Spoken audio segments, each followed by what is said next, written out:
Welcome to the next episode of the King's Daily Feed.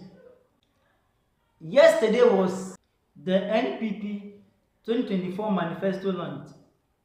We are not here to criticize anybody. We are coming to decide who wins. He made mention of one district, one ambulance. Now, if you can remember, this NPP government promised the Ghanaians one district, one factory, and they have not done that. And see what baby are. And you are here today promising us another similar, is it manifest? I don't know. I don't even know how to call it. Watch the video. Thank you very much.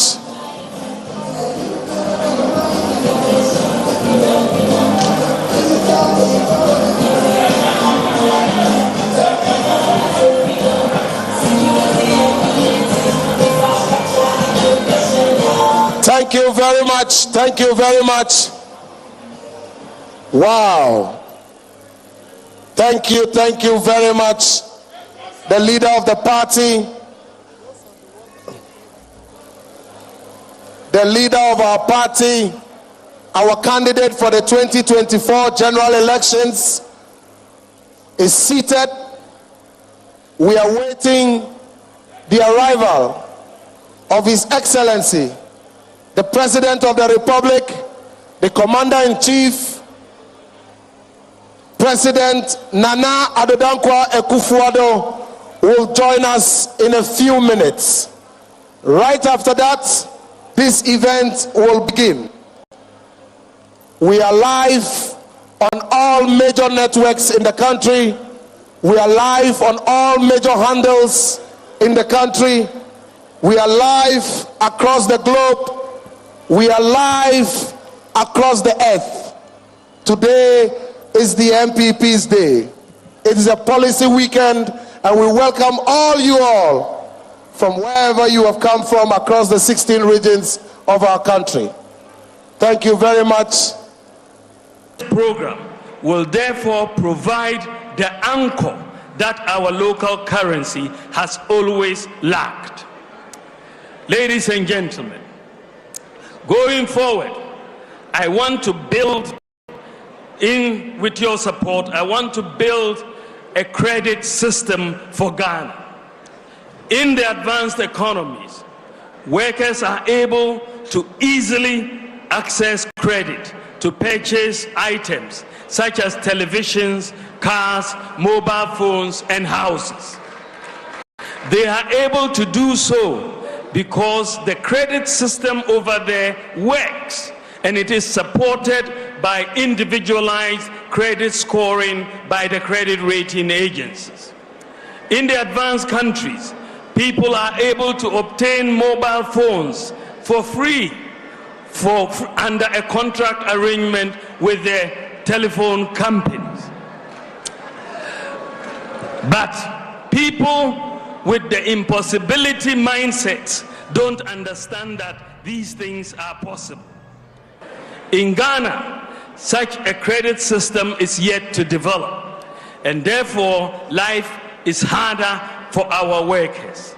It is our goal to make it easier and cheaper to access credit by leveraging our data and our systems, such as the Ghana card, the Ghana Post GPS, mobile money interoperability, Momo accounts, DVLA, GRA data, bank accounts, and so on, to build an efficient credit system and a mortgage market in Ghana underpinned by an individualized credit scoring system and the digitalization of land titling and transfer. We look forward to starting individualized credit scoring in Ghana this year in 2024. And this will make it easier for Ghanaians to access credit at lower interest rates. My promise to you is that soon you in Ghana will no longer have to save before you are buying what you need. You can buy it on credit and pay small, small, small, like they do in the advanced countries. In the area of public infrastructure, we will, to reiterate, partner the private sector to finance, build, and rent or lease to own to government public infrastructure, including schools, try to claim credit for it. Through partnerships with the private sector investors, we'll develop the railway network across the country based on the master plan with strategic focus on the western and eastern lines in the medium term. These two lines are of high economic importance and will be prioritized for development and completion under my government by the grace of God. The eastern and western railway lines. We will facilitate the establishment by the private sector of a maintenance, repair, and overhaul facility at the Tamale Airport to develop into an aviation cargo, horticultural cargo, and logistics hub. We will also commence the development of the much talked about by us in our last manifesto, the development of the Cape Coast Airport, for which funding has been secured under the Korean $2 billion facility, which we will serve both the central and the western regions. In collaboration with the private sector, we will also build an airport in the Upper East region.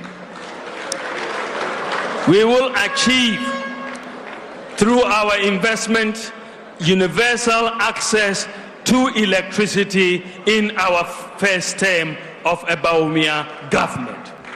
And we will complete all the Agenda 111 hospitals to ensure every district gets a district hospital and all the regions get new regional hospitals.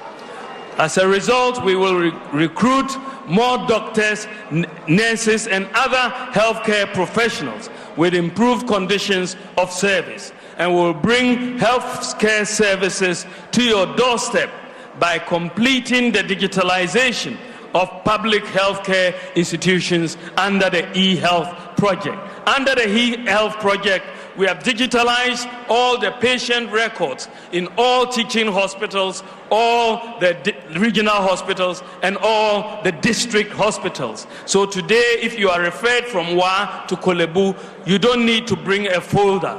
You just bring your ID number, the doctor in Kolebu will enter your ID number, and all your records will be there for the doctor to see. We expect that by next year, we'll cover the remaining health centers and CHIPS compounds so that we have a comprehensive database. We will also scale up. Once we have done this, we are going to be scaling up telemedicine services and establishing, ladies and gentlemen, we are also going to be establishing 2 additional sites in addition to the existing 6 sites of drone delivery centers at Funsi in the Upper West region and at Kintampo. So we are establishing 2 more drone sites. And the establishment of these 2 sites will give us 100% coverage for drone delivery across all of Ghana. Ladies and gentlemen, we have established the National Electronic Pharmacy Platform. We have put together 2,456 pharmacies on one platform, which is working. So today, if your doctor prescribes you a medicine, you can go to the pharmacy platform, put in your medicational requirements. The platform will tell you which pharmacy near you has the medicine and what the prices are. We will make sure this platform is interoperable with all private and public facilities. We will also offer incentives to healthcare workers to be able to buy one vehicle each with an engine capacity of up to 1,800 cc. And we will also ensure compliance with the existing deprived area incentive package for health workers.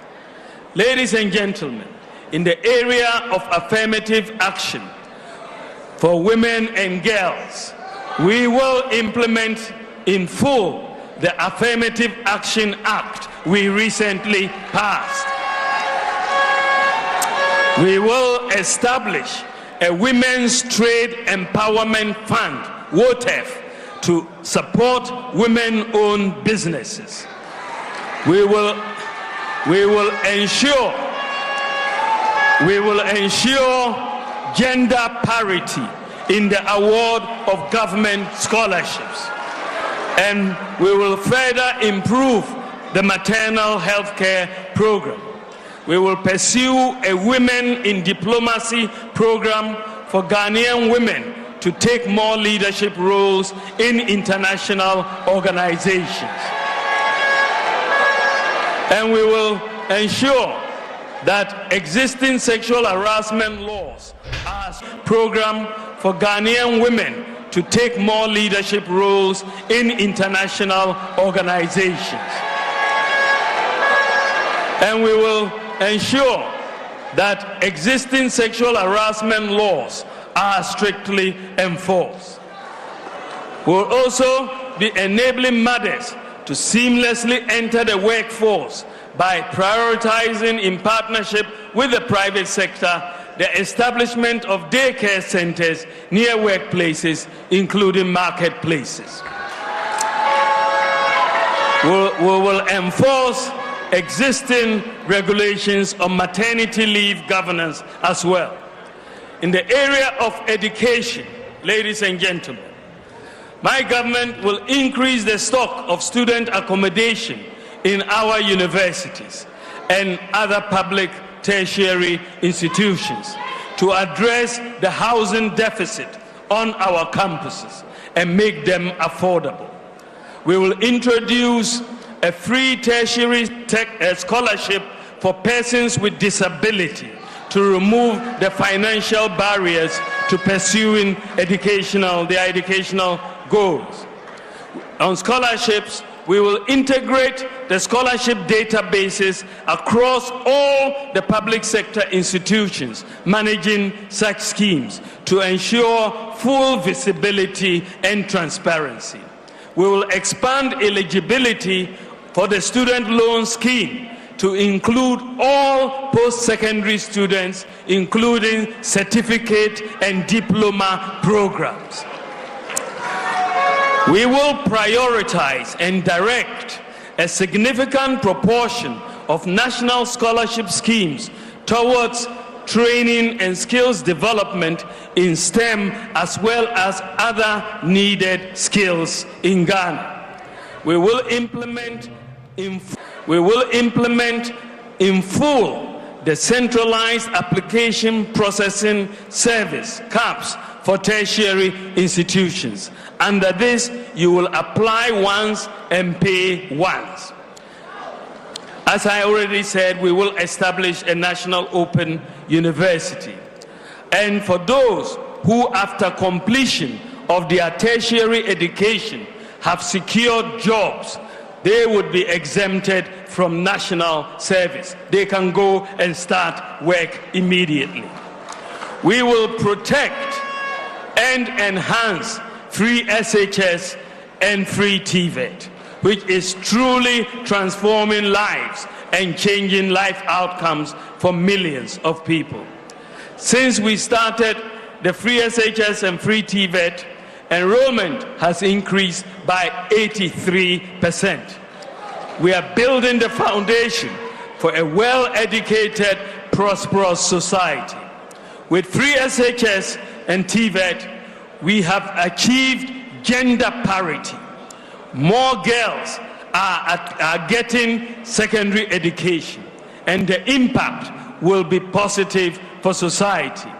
We, as a result, will recruit more teachers at all levels with improved conditions of service. We will also continue to develop additional infrastructure for our educational institutions to meet the increased numbers. We will offer incentives also for teachers to buy one vehicle each with an engine capacity of up to 1,800 cc. Ladies and gentlemen, I come to good governance.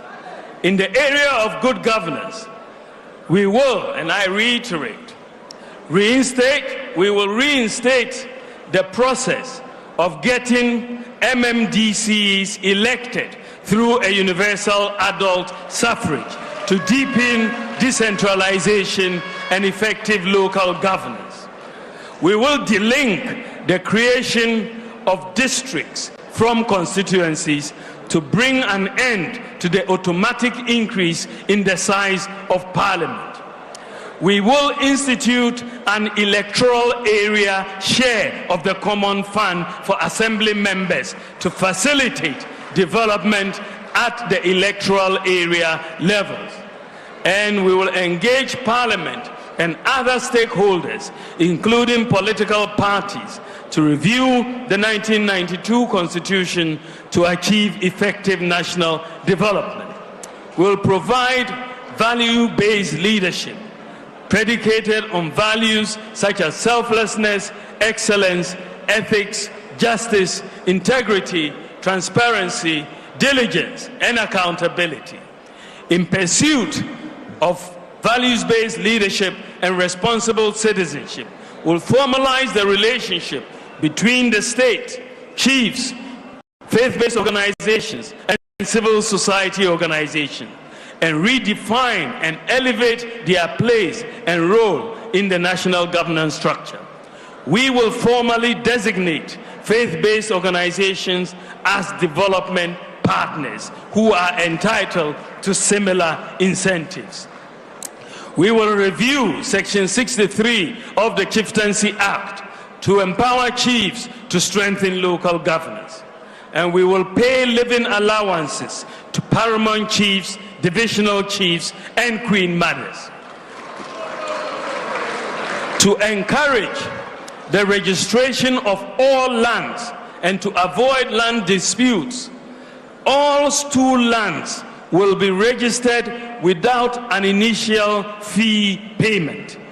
Payment will only be made of the registration fee when the land is sold, and then we will get our fee. But initially, all chiefs can go ahead and register stool lands without paying a fee. Ladies and gentlemen, my government will also protect Ghanaian cultural and family values. Dealing with corruption is my next area of focus. Ladies and gentlemen, all governments have struggled with the canker of corruption in our society. People have been killed for corruption, and we need to deal with it through openness and transparency and through digitalization. Our approach so far has been to deal with corruption after it occurs. My approach to deal with is to deal with corruption before it occurs. Digitalization is the vehicle. The Ghana card has enabled us basically to eliminate ghost workers from the Controller and Accountant General payroll, also from the SNIT payroll and the National Service payroll. Using the Ghana card and the elimination of ghost workers in SNIT and the National Service Scheme, we have saved 800 million Ghana cedis in just these two institutions. One of the most potent weapons against corruption is transparency. Many corrupt activities are cash-based. Apart from the obvious benefits of moving in the direction of a cashless society, the literature does indicate that more electronic payments are used in transactions as opposed to cash the more that is done, the more there is traceability, and therefore the less corruption. I would like to bring Ghana close to a cashless economy in the shortest possible time. So far, the Bank of Ghana has made a lot of progress in this direction by putting in place a lot of payment systems and infrastructure. These include mobile money interoperability, merchant interoperability, the universal QR code payment system, the GH-Link debit card, eSwitch, Ghana Pay. We have put in place the necessary infrastructure to go cashless as a country.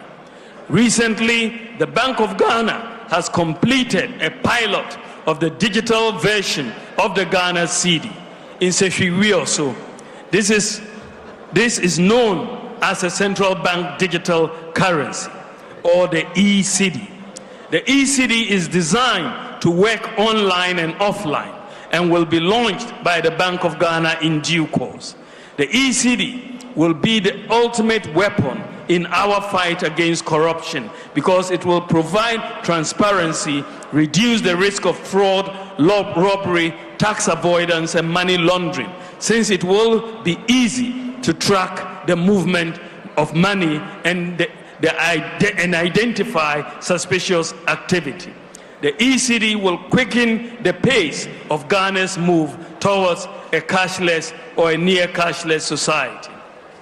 We will also, ladies and gentlemen, implement blockchain technology and smart contracts for secure data exchange and transparent government services. Employing a distributed ledger technology improves transparency and efficiency. This will make all government transactions permanently traceable and not subject to alteration. I want Ghana to be the first country in Africa and one of the few in the whole world to become an all-government blockchain government. Ladies and gentlemen, in the area of care for the elderly, we will pass the An-Aging Act for the care and protection of the elderly. We will promote geriatric care training programs to address the growing need for elder care. We'll implement policies on the establishment of home care, nursing homes, and rehabilitation services, including assisted living and old age community living. We will create elder-specific social assistance schemes to cover those not currently covered. Restore our forests through a reforestation program by targeting 30,000 hectares of degraded areas for reforestation and plantation development annually, establishing 1,000 hectares of bamboo and rattan plantations annually for watershed protection and plantation development. We are also going to be providing tree seedlings and plantation suckers in a minimum of 1,000 communities to enhance national reforestation and plantation development programs. We will protect and preserve our water resources by vigorously protecting both surface and underground sources, by ensuring that the provisions of the water use regulations are adhered to. We'll protect transborder water sources, notably the Volta River, and we effectively manage all water basins in Ghana. With our mining policy, we believe that we are going to be able to deal with galamsey, and that will help us protect the environment. Ladies and gentlemen, in the area of sports, the creative arts and tourism, we will use tax incentives, including a flat tax, to incentivize private sector investments in sports, tourism, and the creative arts. We'll implement an e-visa policy for all international visitors to Ghana to make visa acquisition fast and convenient for visitors. We will roll out a visa-free policy for all African nationals and all Caribbean nationals visiting Ghana. We will also establish a travel protocol in partnership. We will also, in partnership with the private sector, establish a streaming and digital management platform for Ghanaian content developers in the creative arts. We'll also establish a travel protocol service for the creative community to enable artists, performers, and other creatives honor international performances and shows. We will establish a sports development fund to develop sports infrastructure and talent development and grassroots sports programs, including the revival of Colts football and leagues across the country. Ladies and gentlemen, we will establish a Ghana School Sports Secretariat, which will be an agency under the ministry responsible for sports in collaboration with other stakeholders such as the GES and sports federations. My government will seek school-level collaboration with international sports bodies like the NBA and the NFL to make Ghana a hub for these emerging sports in Africa, to create more opportunities for young people. We have already tried this with the NFL, the governing body for American football.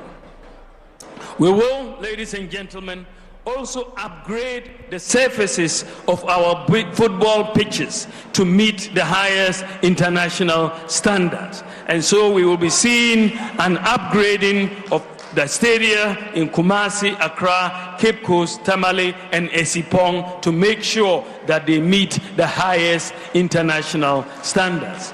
My government will also implement an effective maintenance module for our sports facilities.